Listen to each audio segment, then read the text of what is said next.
家3口到海南旅游，6岁儿子下海后高烧不退，医生大脑像豆腐渣。2023年6月，吕家化名3口踏上了前往海南的旅途。6岁的小吕化名对大海充满了憧憬，他的父母希望这次旅行能给他带来快乐。然而，海边的一次游泳却意外地引发了一连串的灾难。小吕开始出现高烧不退的症状，随后的医疗检查更是让他的父母难以接受，他的大脑已经严重受损，状况如同豆腐渣。暑假的海滨惊魂，伴随着夏天的蝉鸣声，吕家带着期待来到了这个盛夏的天堂。父亲吕先生和母亲刘女士带着他们6岁的儿子小吕来体验大海的乐趣。这是小吕第一次看到大海，他兴奋地在沙滩上奔跑，脱下鞋子冲向海浪。小吕拉着父亲的手笑着说，爸爸，我们快跑进海里去。他们一起冲进温暖的海水中，畅游于浅蓝色的波浪之间。然而，不幸的事故发生了，在海水中嬉戏的小吕没有佩戴鼻夹，不慎被浪花呛到。吕先生立刻把儿子抱出水面，拍打他的背部，帮助他呼吸。小吕咳嗽了几次，看起来情况似乎并不严重。刘女士赶忙过来，用毛巾擦拭他的脸，安慰道，小吕没事的，妈妈在这儿。接下来的几天，小吕看似恢复了正常，父母也没太放在心上。然而6月9日晚上，小吕突然出现高烧不退的症状，体温飙升至39.5度。刘女士焦急地测量体温，而吕先生则试图安抚，别担心，可能只是普通的感冒。随着小吕症状的加剧，刘女士第二天一早便带他去了当地的县医院。医生检查后认为只是扁桃体发炎，并未对小吕进行更深入的检查。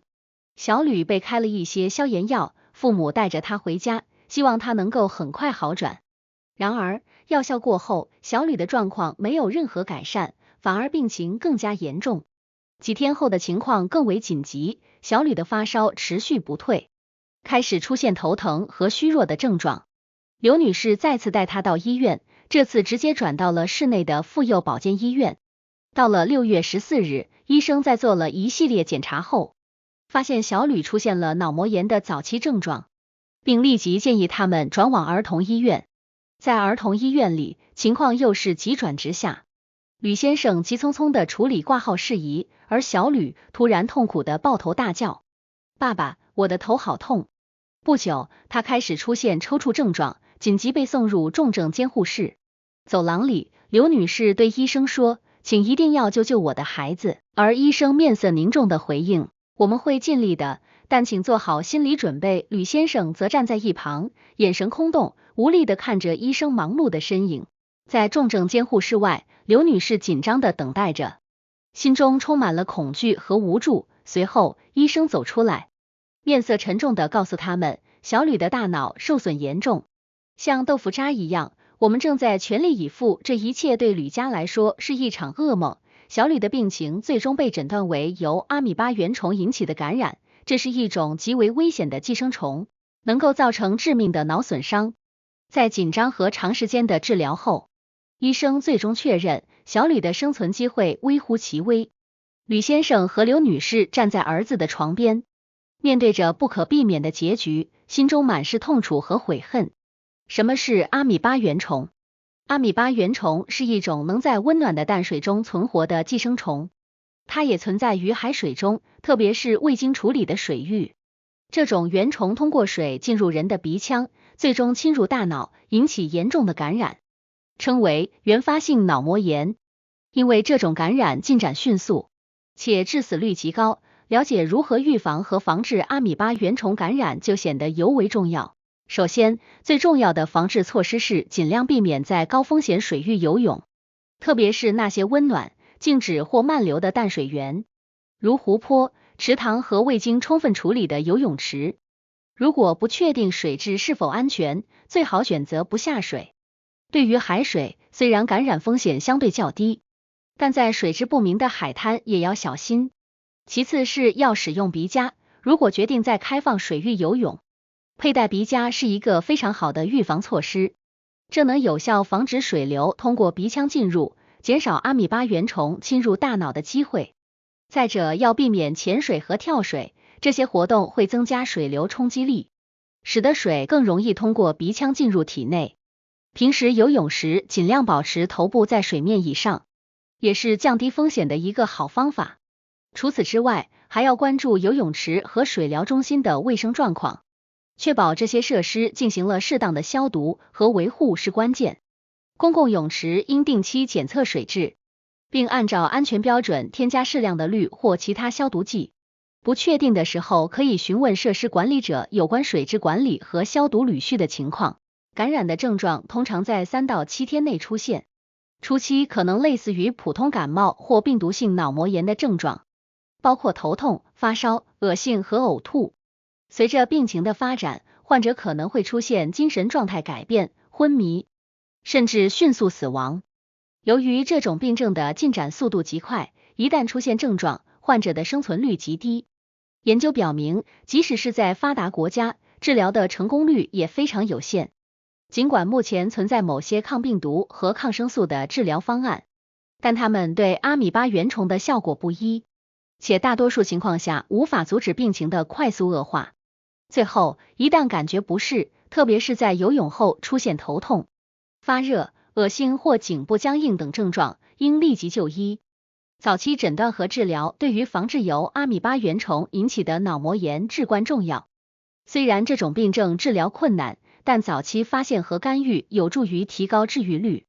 总的来说，阿米巴原虫虽然不常见，但它的影响极为严重，采取适当的预防措施，提高自我保护意识，可以有效的降低感染风险。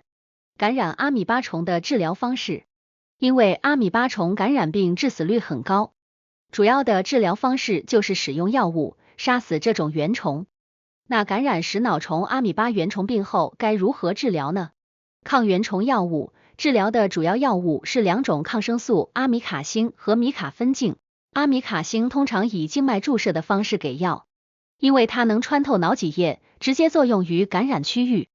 米卡芬净是口服药物，可以穿过血脑屏障，对抗原虫也有很强的效果。